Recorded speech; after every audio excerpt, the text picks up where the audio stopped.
গল্পের শুরুতে আমাদের নায়িকা জিংকে দেখি, ও এক হাতে গাছের গুড়ি নিয়ে যাচ্ছিল আর তার সাথে ড্রামা দেখে আমাদের নায়কের প্রেমে পড়ে গিয়েছে।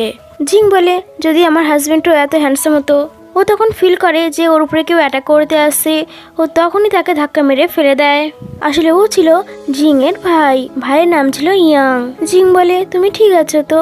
ইয়ান বলে, হ্যাঁ আমি ঠিক আছি, বাবা মা তোমাকে ডাকার জন্য আমাকে পাঠিয়েছেন। মাউন্টেনের নিচ থেকে রিস ফ্যামিলি তোমার জন্য বিয়ের প্রস্তাব নিয়ে এসেছে। জিং বলে, তার মানে আমার ফিয়ান্সে এসেছে। এটা শুনে সে ম্যাজিক করে তাড়াতাড়ি বাড়িতে চলে যায়। এখানে গুচান আর ওর মা এসেছিল। জিন তো ওদের দেখেই বুঝে ফেলে যে ওনাদের কাছে ব্যাড এনার্জি রয়েছে, আর মা তো খুব তাড়াতাড়ি মারা যাবে, আর ওদের ফ্যামিলি তো ব্যানক্রাফট হতে যাচ্ছে। আমাকে এই বিয়ে ক্যান্সেল করতে হবে। জিং যখন এর বাবা মার কাছে গিয়ে বিয়ে ক্যান্সেল করার কথা বলে, গুচান উঠে বলে, কোনো কথা বলার প্রয়োজন নেই, আমি এখানে বিয়ে ক্যান্সেল করতেই এসেছি। জিং যখন কারণ জানতে চায়, গুচান বলে, আমাদের এই বিয়েটা ওল্ড ম্যান ম্যারেজ কন্ট্রাক্ট করেছিল, কিন্তু তুমি প্রথমে নিজেকে এবং নিজের পোশাক তো দেখে নাও, পুরো ভিখারি লাগছে, তোমার কি আমার সঙ্গে বিয়ে করার কোনো যোগ্যতা আছে? জিং রেগে গিয়ে ম্যাজিক করে ওকে এক ঝটকায় মাটিতে ফেলে দেয়। এটা দেখে তো ওরা দুজন ওখান থেকে পালিয়ে যায়। মা বলে, এরকম ফ্যামিলির সাথে আমরা কোনো সম্পর্ক রাখতে চাই না। বাবা বলে, ঠিক হয়েছে, আমার মেয়ের ওদের সাথে বিয়ে হয়নি। এরপর ও কার্ড দেখতে পায় এবং ওকে কার্ড দিয়ে বলে, তুমি মাউন্টেনের নিচে গিয়ে তোমার সেকেন্ড হাজব্যান্ডকে খোঁজো আর ওর সাথে বিয়ে করে নাও। জিং মানা করে দেয়, এই পুরো মাউন্টেনটা আমাদের, তাহলে ফিয়ান্সের কি প্রয়োজন? জিং বলে, আমাকে এখানেই থাকতে দাও না বাবা। মা বলে, আমরাও চাই না যে তুমি নিচে গিয়ে প্রিন্সকে খোঁজো, কিন্তু তোমার কুষ্টিতে দোষ রয়েছে, তুমি যদি 21 বছরের মধ্যে বিয়ে না করো তাহলে তুমি মারা যাবে, শুধু বিয়েই তোমাকে বাঁচাতে পারবে, তুমি 21 বছরের হয়ে গিয়েছো। এটা শুনে জিং ম্যাজিক করে নিচে চলে যায়। বাবা বলে, বিয়ে না করে এখানে ফিরে আসবে না।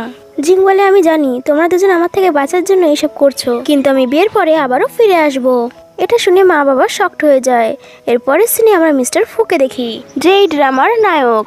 অ্যাসিস্ট্যান্ট বলে, মিস্টার ফু, মিস লিন আপনার জন্য লবিতে অপেক্ষা করছেন। মিস্টার ফু বলে, ওকে চলে যাওয়ার জন্য বলে দাও, আমি ওকে পছন্দ করি না, মা ওকে পুত্রবধূ বানাতে চায়। অ্যাসিস্ট্যান্ট বলে, মিস্টার ফু, আপনি যদি ওনার সঙ্গে দেখা না করেন তাহলে আপনার মা জানতে পারলে রাগ করবেন। মিস্টার ফু বলে, উনি শুধু আমার বিয়ে করাতে চান, তুমি আমার জন্য একটা সাধারণ মেয়েকে খুঁজে নিয়ে এসো। যদি আমি বিয়ে করিনি তাহলে মা লিনের সঙ্গে বিয়ে করার জন্য আমাকে আর জোর করবেন না। এরপরও বাইরে এসে গাড়িতে বসতে যাচ্ছিল, তখনই সামনে দিয়ে একটা বড় ট্রাক আসছিল। ট্রাকের ব্রেক কাজ করছিল না। মিস্টার ফুয়ের অ্যাক্সিডেন্ট হতেই যাচ্ছিল, ঠিক সেই সময় জিং এসে ম্যাজিক করে ট্রাক থামিয়ে দেয়। এটা ছিল এই ড্রামার বেস্ট সিন। জিং এর এন্ট্রি অনেক নেজেটিক ছিল। এরপরও মিস্টার ফুয়ের দিকে তাকিয়ে স্মাইল করে ওখান থেকে চলে যায়। অ্যাসিস্ট্যান্ট মিস্টার ফুয়ের কাছে এসে বলে, আপনি ঠিক আছেন তো? মিস্টার ফু বলে, আমার ফার্স্ট লাভ হয়ে গিয়েছে। মিস্টার ফু ওকে বলে, 10 মিনিটের মধ্যে ওই মেয়ের ব্যাপারে সমস্ত খবর আমার চাই। অন্যদিকে জিং ওর বাবার বলে দেওয়া সেই অ্যাড্রেসে আসে, আর এত বড় বাড়ি দেখে বলে, আমার হাজবেন্ড তো অনেক রিচ। অন্য দিক থেকে গুশান ওর গার্লফ্রেন্ডের সঙ্গে আসছিল। গুশান জিজ্ঞাসা করে, তুমি এখানে কি করছো? আমাকে ফলো করতে করতে এখানে চলে এসেছো? তুমি তো অনেক স্মার্ট দেখছি। জিং ভাবে, আমি যেখানেই যাই সেখানেই টপকে পড়ে এই ছেলেটা, ইউজলেস পার্সেন্ট। তারপর গুশানকে বলে, নিজেকে নিয়ে এতটা কনফিডেন্ট হওয়া ভালো কথা নয়। গুশান বলে, তুমি যা খুশি করে নাও, কিন্তু তুমি আমাকে কখনোই পাবে না। জিং বলে, থেমে যাও, বেশি দূরে যেও না, আর তোমার লনসেন্স কথা বলা বন্ধ করো, এখানে আমি আমার ফিয়ান্সেকে খুঁজতে এসেছি। অন্যদিকে মিস্টার ফু গাড়িতে বসে কোথাও যাচ্ছিল। গাড়িতে বসে বসে মিস্টার ফু তো শুধু জিঙ্কের কথাই ভেবে যাচ্ছিল। মিস্টার ফু তো অনসাইট লাভ হয়ে গিয়েছে আর একা একা স্মাইল করছিল। অ্যাসিস্ট্যান্ট বলে, মিস্টার ফু, ওই মেয়ের ব্যাপারে আমরা কোনো ইনফরমেশন পাইনি। মিস্টার ফু বলে, কোনো ইনফরমেশন পাওনি? এটা তো সাধারণ ব্যাপার, কারণ ও খুব স্পেশাল একটা মেয়ে, সেই জন্য তুমি ওকে খুঁজে পাওনি। কিন্তু আমি জানি না আমার আবার ওর সাথে দেখা হবে কিনা। গুশান বলে, আমি তো সবে সবে তোমার সাথে ওয়েডিং ক্যান্সেল করেছি, এর মধ্যে তুমি সেকেন্ড ফিয়ান্সে পেয়ে গেছো। গুশানের গার্লফ্রেন্ড ওকে বলে, তুমি কতটা নিচে নেমে গিয়েছো, তোমার কি মনে হয় তুমি ওয়ার্ল্ডের বেস্ট মেয়ে? আগে নিজের পোশাক তো দেখে নাও। গুশান বলে, তুমি কতটা ফালতু একটা মেয়ে যে এক সময়ের মধ্যেই দুজনকে ফাঁসানোর ট্রাই করছে। তুমি জানো এটা কার বাড়ি? জিং বলে, হ্যাঁ এটা আমার ফিয়ান্সের বাড়ি। গুশান বলে, আমি তোমাকে বলেই দেই, এটা এই ক্যাপিটালের এক্সপেন্সিভ একটা হাউস। তুমি কি এটা বলতে চাইছো ফু ফ্যামিলির ইয়াং মাস্টার ফু চ্যান তোমার ফিয়ান্সে? জিং ভাবে, এই ছোট্ট একটা বাড়িকে এরা বড় কেন বলছে? এর থেকে বড় তো আমাদের মাউন্টেন। জিং গুশানকে বলে, আমি জানি না তুমি কি বলছো, কিন্তু মিস্টার ফুই আমার ফিয়ান্সে। এটা শুনে দুজনে হাসে আর বলে, তোমার যোগ্যতা কি আছে যে তুমি মিস্টার ফুয়ের সাথে বিয়ে করতে এসেছো? যদি আর অপমানিত না হতে চাও তাহলে এখান থেকে চলে যাও। গুলশান ওকে পিছনে ধাক্কা মারে। ঠিক তখন এখানে মিস্টার ফু চলে আসে আর বলে, কে বলেছে ওর কোনো যোগ্যতা নেই? এরা দুজন মিস্টার ফুকে দেখে একেবারে তো শকড হয়ে যায়। মিস্টার ফু গিয়ে জিংকে ক্লোজ করে বলে, এ আমার ফিয়ান্সে, আর ওকে এখান থেকে বের করে দেওয়া তোমার সাহস কি করে হলো? জিং ওকে দেখে ভাবে, আরে আমি তো একে সবে সবে বাঁচিয়েছি। গুফান বলে, জিং তুমি মিস্টার ফু এর ওয়াইফ সাজার জন্য একটা হ্যান্ডসাম ছেলেকে ধরে নিয়ে এসেছো। যে কেউ এসে বলবে আমি মিস্টার ফু, তো আমি তার কথা মেনে নেব? অ্যাসিস্ট্যান্ট বলে, এই মিস্টার ফু, ফু গ্রুপের প্রেসিডেন্ট। জিং ওকে দেখে ভাবে, এ তার মানে আমার ফিয়ন্সে, এই আমাকে শুধু বাঁচাতে পারবে। গুফান ওদের মজা উড়িয়ে জেনিকে জিজ্ঞাসা করে, বেবি তোমার বাবা ফু গ্রুপের সিনিয়র এক্সিকিউটিভ তাই না? তুমি ভালো করে এই লোকটাকে দেখো, এই লোকটাই কি মিস্টার ফু? জেনি বলে, আমি মিস্টার ফুকে কখনোই দেখিনি, কিন্তু উনি যেদিন প্রেসিডেন্ট হয়েছিলেন আমি ওনাকে ব্যাক সাইড থেকে দেখতে পেয়েছিলাম। সেটা এ ছিল না। অন্যদিকে জিং তো নিজের ভাবনাতেই ব্যস্ত ছিল। ও ভাবছিল এ তো অনেক হ্যান্ডসাম, ওর সাথে যদি বিয়ে হয়ে যায় অনেক মজা চলে আসবে। ও বলে, জিং তুমি ভালো অ্যাক্টরকে নিয়ে এসেছো, কিন্তু আমি তোমাকে বলে দেই সারা বছর মিস্টার ফু বিদেশে থাকেন, তোমার ওনার সাথে দেখা করার কোনো যোগ্যতা নেই, আর বিয়ে তো অনেক দূরের কথা। এইসব শুনে মিস্টার ফু তো রেগে যায় আর বলে, তোমার সাহস কি করে হয়? জিং তো রেগে গিয়ে গুশানকে একটা ঘুষি মেরে দেয়। ও দেয়ালে ধাক্কা খেয়ে আবারও নিচে পড়ে যায় আর বেহুশ হয়ে গিয়েছিল। সবাই তো এটা দেখে শকড হয়ে যায়। জিং বলে, তখন থেকেই পটর পটর করে যাচ্ছিল, ওর কারণে আমি তোমার ফিয়ান্সের সাথে এখনো ঠিকভাবে কথাই বলতে পারিনি। এখন এর ব্যান্ড বাজি দিয়েছি, আর ডিস্টার্ব করবে না। অ্যাসিস্ট্যান্ট ভাবে, ওয়াও, এটা কি সেই মেয়ে যাকে মিস্টার ফু লাইক করে? মিস্টার ফু ওর দিকে তাকিয়ে ভাবে, এ কি সত্যি সেই মেয়ে যাকে আমি লাইক করি? কিন্তু এই কথাটা আমি কিভাবে বলবো? তখনই জিং বলে, চলো আমরা বিয়ে করে নেই। মিস্টার ফু তো শকড হয়ে জিজ্ঞাসা করে, কি বললে তুমি?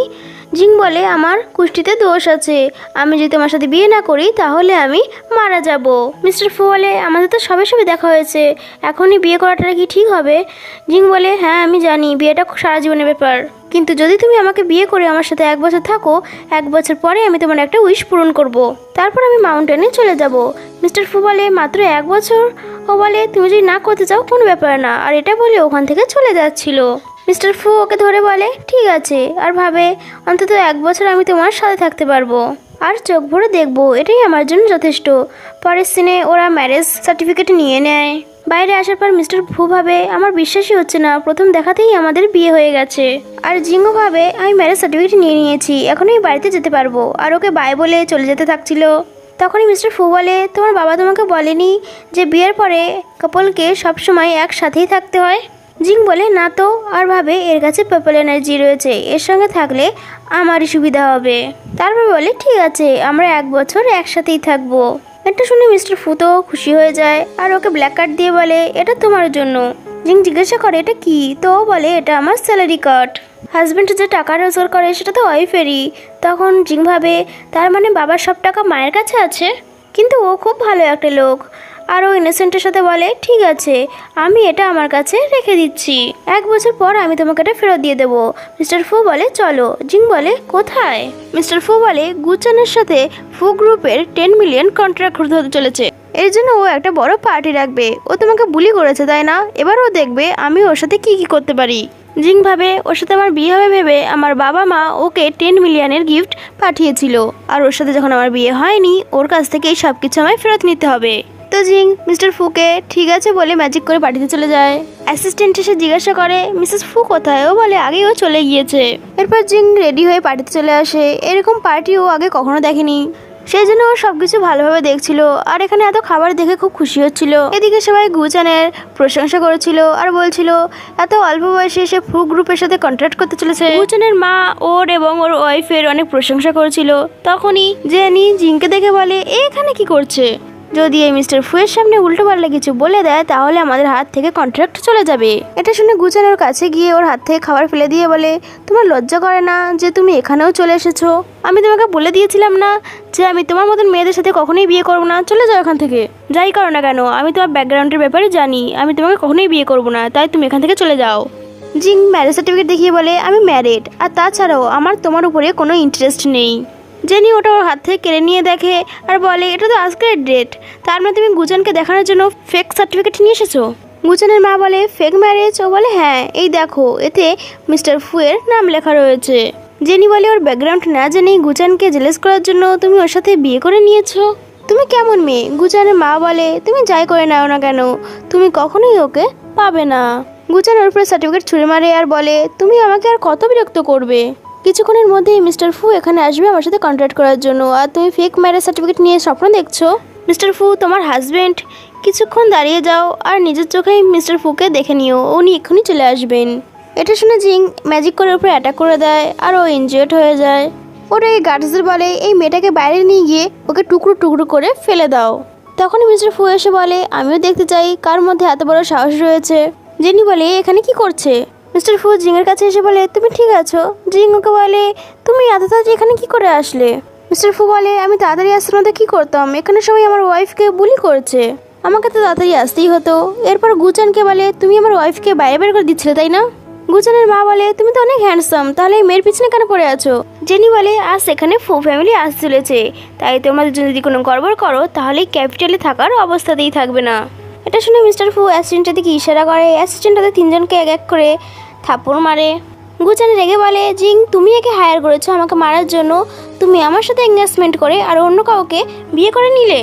জিং বলে মিথ্যে কথা বলো না, বিয়ে তুমি ভেঙে এসেছিলে, তুমি এসে ফালতু কথা বলছো, তোমার এই কথার জন্য ভয় লাগছে না?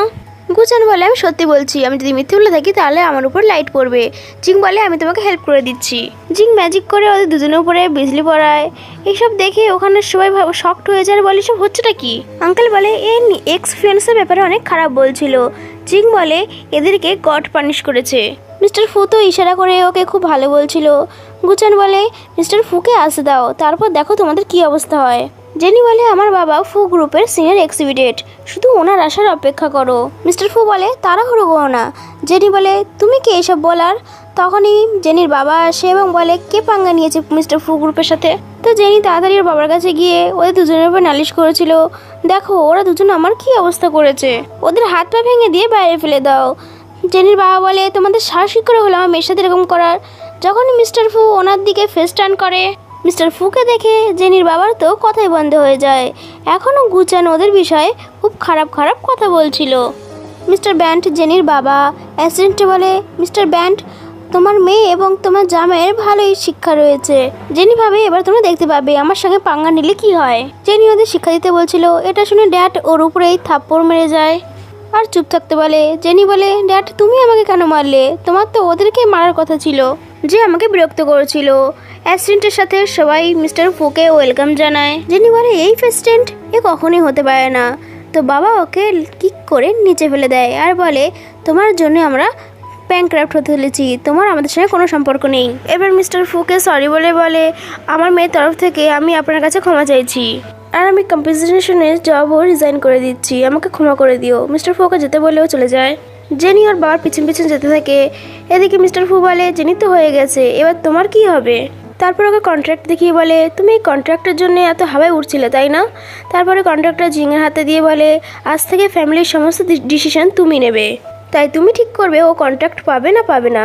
জিং কন্ট্রাক্ট হাতে নিয়ে বলে তুমি এই কন্ট্রাক্টের জন্য আমার সঙ্গে বিয়ে ভেঙেছিলে তাই না, আর আমার ফ্যামিলিকে হার্ট করেছিলে, তোমার 10 মিলিয়নের কন্ট্রাক্ট আমার হাতে, চাইলে নিয়ে নাও। গুচাং জিং বলে তো ওকে থাপ্পড় মেরে দেয়। ও যতবারই জিংয়ের নাম নিচ্ছিল ততবারই থাপ্পড় মারছিল আর বলছিল কি বললে তুমি আমাকে? এরপর ও বলে ম্যাডাম এটা আমাকে দিয়ে দিন। ও বলে তোমার জন্য আমার ফ্যামিলি হার্ট হয়েছে, তোমাকে এর জন্য রিপে করতে হবে। জিং তো ম্যাজিক করে ওটাকে টুকরো টুকরো করে দেয় আর গুশান তো ওখানেই বসে কান্না করতে শুরু করে। ওর মা এসে ওকে নিয়ে যেতে থাকে ওর সাথে। তখন মিস্টার ফু বলে দাঁড়াও কোথায় নিয়ে যাচ্ছে ওকে? তখন মা বলে তুমি আবার কি করতে চাও আমার ছেলের সাথে? তখনও বলে আমি অ্যানাউন্স করতে চাই যে ওর সঙ্গে যে যে কাজ করবে সে ফু গ্রুপের সঙ্গে কাজ করতে পারবে না। এটা শুনে সবাই এক এক করে ওর সাথে কাজ করতে মানা করছিল। এটা শুনে গুচান তো রেগে যায় এবং জিংকে উল্টোপাল্টা বলতে শুরু করে। জিং ম্যাজিক করে মুখ বন্ধ করে দেয় আর মিস্টার ফুকে বলে হাবি তুমি কি ওই সব কিছু পেতে আমাকে সাহায্য করতে পারো? মিস্টার ফু হ্যাঁ বলে দেয়। তো জিং ওকে সব কিছু বলতে শুরু করে। মিস্টার ফু বলে 80 মিলিয়নকে হায়ার করে 100 মিলিয়ন হয়। তো অ্যাসিস্ট্যান্ট ওর ব্যাংক চেক করে দেখে এখন শুধুমাত্র 70 মিলিয়ন আছে, এখনও 30 মিলিয়ন দিতে হবে। জিং বলে এবার আমার পালা, তো ওই 30 মিলিয়ন তুমি আমাকে দেবে। এটা শুনে ও তো বেহুশ হয়ে যায়। এরপর মিস্টার ফু জিংকে বলে চলো আমি তোমাকে একটা জায়গায় নিয়ে যাচ্ছি। ও বলে কোথায়? ও বলে চলো না, গেলে দেখতে পাবে তুমি।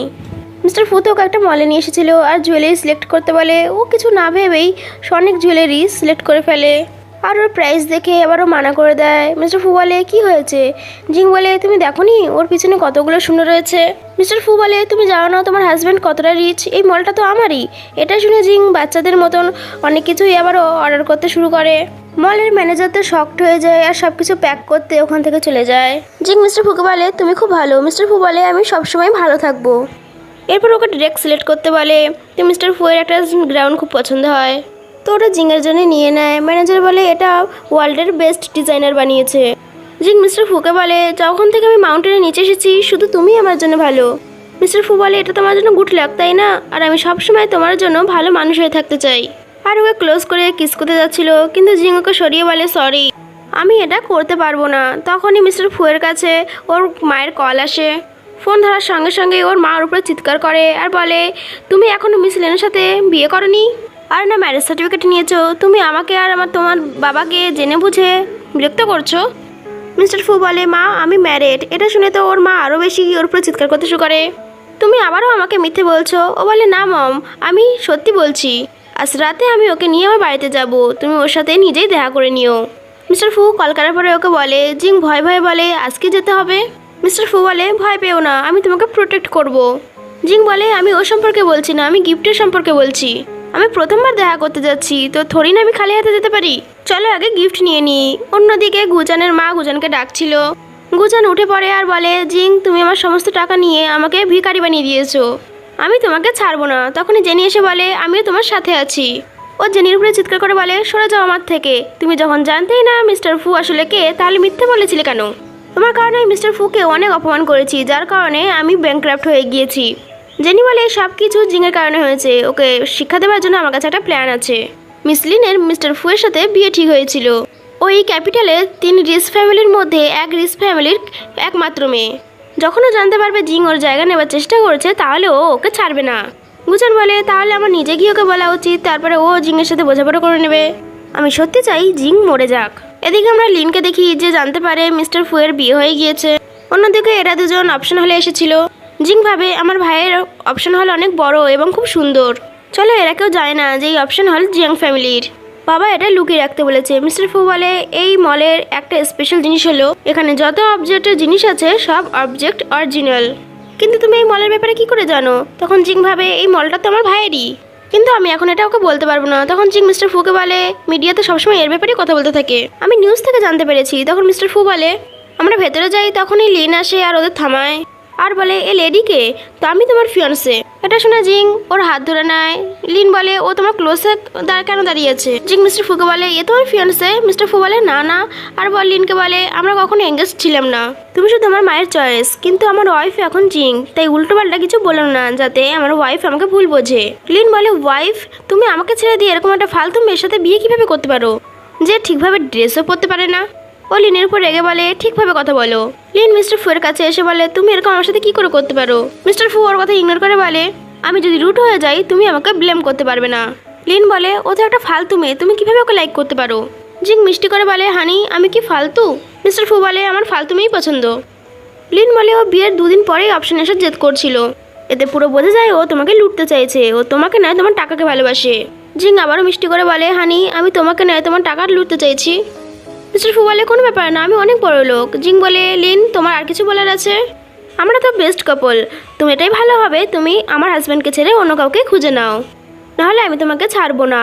তখন লিন বলে দেখো আমাকে কিভাবে বুলি করছে। মিস্টার ফু বলে ও আমার ওয়াইফ তো করতে পারে।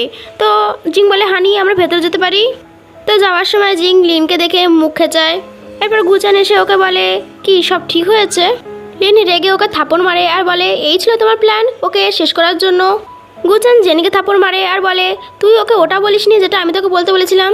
গুজান বলে তুমি এই অপশানে অনেক টাকা লাগাও, ও গরিব ফ্যামিলির, ও বাধ্য হয়ে মিস্টার ফুয়ের টাকা খরচ করবে, তখনই মিস্টার ফু জানতে পারবে তুমি ওর জন্য বেস্ট।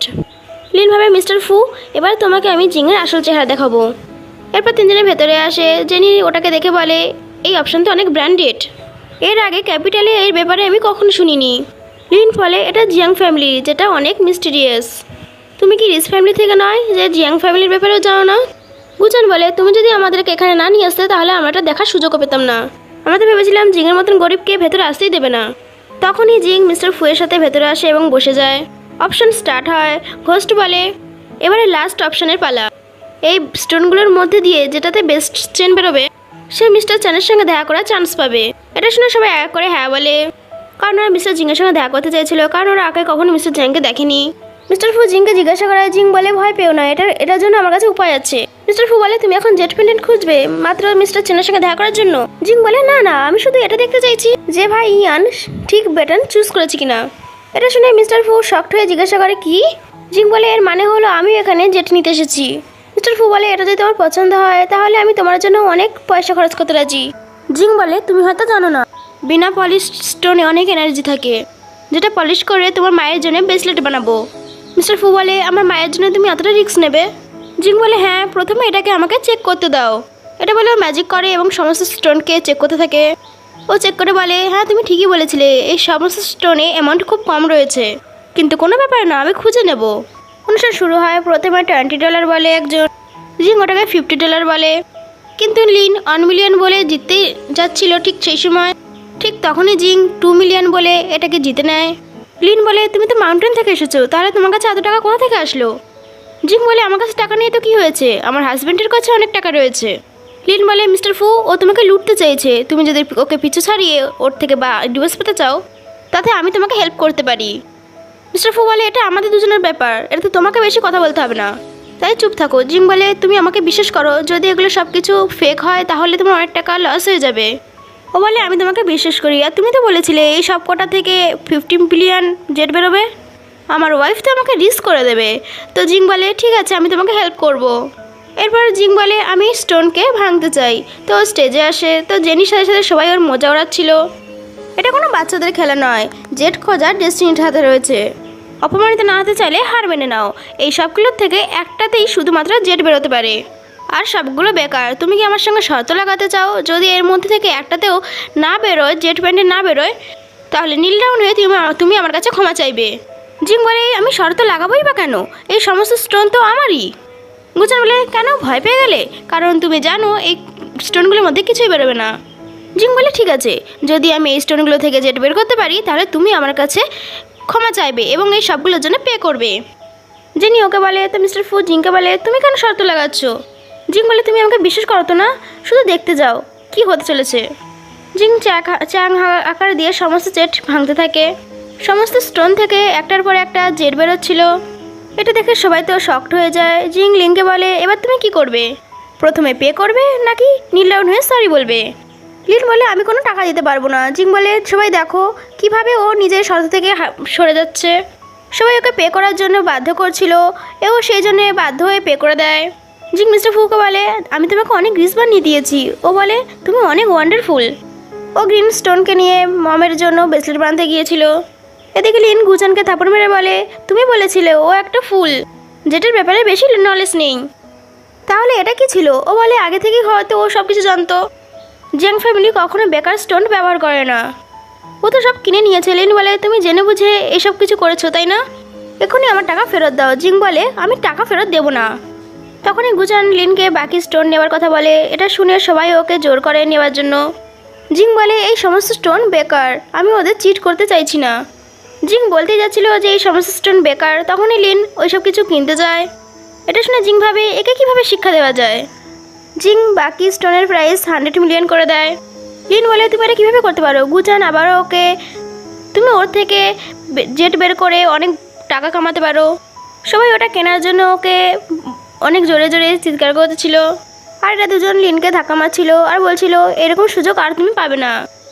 লিনও 100 মিলিয়নের সমস্ত স্টোনকে কিনে নেয়। এই দুজন হাজব্যান্ড ওয়াইফ তো হাসতে থাকে যে লিনের এবার ব্যান্ড বাজ চলেছে। গুচান লিনকে স্টোন ভাঙতে বলে। লিন যখন স্টোন ভাঙে তো ওর থেকে কিছু বেরোয় না। সবাই তো শকড হয়ে যায়। তো গুচান বলে, কোনো ব্যাপার না, এখানে অনেকগুলো রয়েছে, তুমি এক এক করে একটা ভাঙো, ওর থেকে একটা না একটা বেরোবে। এটা শুনে লিন সমস্ত স্টোনকে এক এক করে ভাঙতে শুরু করে, কিন্তু সমস্ত স্টোন তো বেকার ছিল। এটা দেখে সমস্ত লোক তো নিজেদের মধ্যে কথা বলতে শুরু করে। এটা লিনের কেমন লাগ যে সমস্ত স্টোন বেকার হলো, ভালো হয়েছে এটা আমরা কিনিনি। লিন গুচানকে থাপড় মেরে আর বলে, তোমার কারণে আমি 1 মিলিয়ন হারিয়ে ফেলেছি, এবার তুমি কি বলতে চাও? গুচান বলে, জিং যেরকম দেখতে সেরকম নয়, ও নিশ্চয়ই কিছু একটা করেছে। ও যে কটা স্টোন ভেঙেছে সব কটা থেকে জেট বেরিয়েছে, আর তোমাকে সমস্ত বেকার স্টোন দিয়েছে। লিন জিংকে দোষ দিচ্ছিল, তো জিং বলে তুমি হয়তো জানো না বেশি লোভ করতে নেই, আর এটা তোমার বেশি লোভ করার কারণেই হয়েছে। লিন রেগে ওখান থেকে চলে যায়। তো হোস্ট এসে দুজনকে চ্যানের সঙ্গে দেখা করতে নিয়ে যাচ্ছিল। দুজনে ভয় পেয়েছিল। জিং ভাবে মিস্টার চ্যাং মানে ও তোমার ভাই ইয়াং, ও যদি জানতে পারে আমি এর সাথে বিয়ে করে নিয়েছি তাহলে আমাকে খুব বকবে। এদিকে মিস্টার ফু ভাবে মিস্টার চ্যাং আমার ফ্রেন্ড, ও যদি জানতে পারে আমি ম্যারিড তাহলে ও আমাকে অনেক প্রশ্ন করবে। তখনই দুজন একসাথে বলে ওঠে আমি কিছু বলতে চাই। মিস্টার ফু বলে প্রথমে তুমি বলো। জিং বলে আমার মিস্টার চ্যাংয়ের সঙ্গে দেখা করার কোনো ইন্টারেস্ট নেই। মিস্টার ফু বলে আমারও। তো চলে যায় এখান থেকে। তো হোস্ট যেতেই ওরা দরজা বন্ধ করে ওখান থেকে চলে যায়। হোস্ট মিস্টার চিয়াং মানে জিংয়ের ভাইকে নিয়ে এসেছিল আর বলে মিস্টার ফু কোন মেয়ের সাথে এসেছে, দেখতে তো হবেই সেই মেয়েটাকে। যখনই ও ডোর ওপেন করে তো ওখানেতে কেউ ছিল না। এরপর এরা দুজন বাইরে এসে কথা বলছিল মামার ব্রেসলেটের ব্যাপারে। ওদের দুজনের কথা এরা তিনজন শুনছিল। ওরা যাওয়ার পরে লিন বলে মিস্টার ফু শুধু আমার, ওকে যদি কেউ কেড়ে নিতে চায় তাহলে আমি তাকে প্রাণে মেরে ফেলবো। তখনই লিন গুচানকে কিছু করতে বলে। এরা দুজন যখন যাচ্ছিল তখন চ্যাংয়ের কাছে ওর ভাইয়ের কল আসে। সিস্টার তুমি কেমন আছো, যদি তুমি ফ্রি থাকো তাহলে তুমি এখনই বাড়ি আসো। জিং বলে আমি মাউন্টেন থেকে এসেছি, এখনও 1 মাস হয়নি, আর তুমি আমাকে ফিরে যাওয়ার কথা বলছো। তো ইয়ান বলে ঠিক আছে তুমি আমার সঙ্গে এসে দেখা করো, আমি মাউন্টেনের নিচে এসেছি। তো জিং ওকে বলে ফোন কল কেটে দেয়। মিস্টার ফু জিজ্ঞাসা করায়, ও বলে আমার ফ্রেন্ডের সঙ্গে দেখা করতে যেতে হবে, কিন্তু আমি রাত্রে ডিনারের আগেই পৌঁছে যাব। মিস্টার ফু বলে ঠিক আছে, তো আমি এখন অফিস যাচ্ছি, আমি তোমাকে পরে পিক করে নেব। জিং ওকে করে চলে যায় এবং মিস্টার ফুও চলে যায়।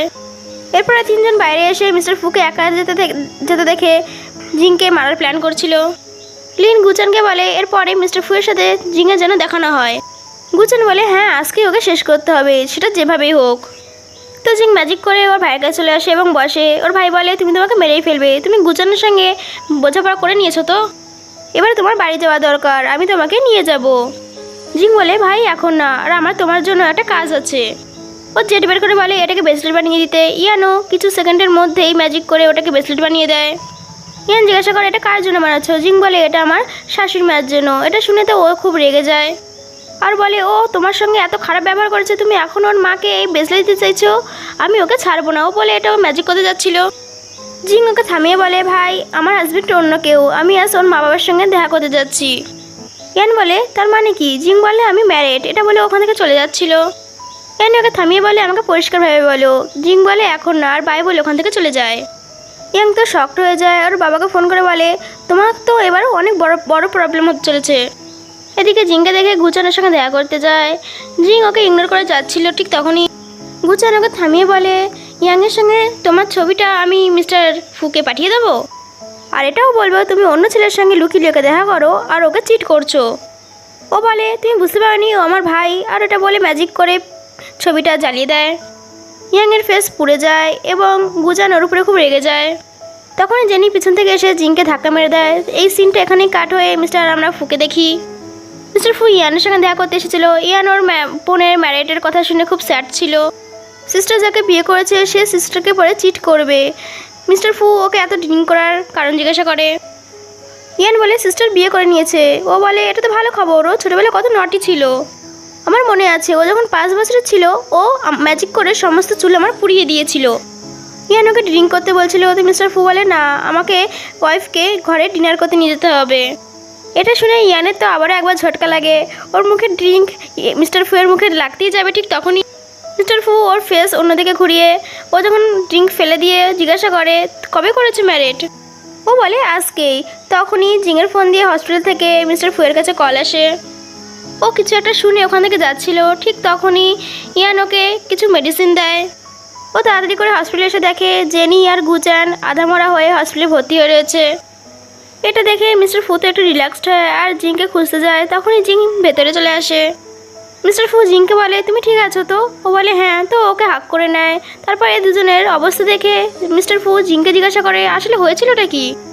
জিং বলে এরা দুজন জেনে বুঝে আমার সঙ্গে পাঙ্গড়িতে এসেছিল। তখনই আমরা ফ্ল্যাশব্যাকে দেখি জেনি যখন জিংকে ধাক্কা মেরেছিল তো ম্যাজিক করে নিজেকে প্রোটেক্ট করে নেয় আর ওদের দুজনকে জোরে একটা ঘুষি মারে আর আশেপাশে সমস্ত জিনিস ছিল সমস্ত জিনিস দিয়ে ওদেরকে অনেক ধুলাই করে। সিন প্রেজেন্টে আসে এবং জিং ওদেরকে বলে এরপরে যখন আমার সঙ্গে পাঙ্গড়িতে আসবে না, এরপরে কিন্তু আর ছাড়বো না। মিস্টার ফু বলে এরপরে যদি আমার ওয়াইফ তোমাদেরকে ধোলাই করে তাহলে হসপিটালের খরচ আমি তুলবো। তখনই ইয়ান গার্ডসের সাথে মিস্টার ফুয়ের সঙ্গে দেখা করতে আসে। যখনই ডোর ওপেন করে তো ওখানে দুজনেরা ছিল না। গার্ডস ইয়ানকে সমস্ত কিছু বলে, তো ইয়ান আরও বেশি রেগে ওদের দুজনকে মারতে বলে ওখান থেকে চলে যায়। বাইরে এসে জিংকে ফোন করে আর বলে, তুমি এত বড় হয়ে গেছো যে সব কিছু নিজে নিজেই সলভ করছো।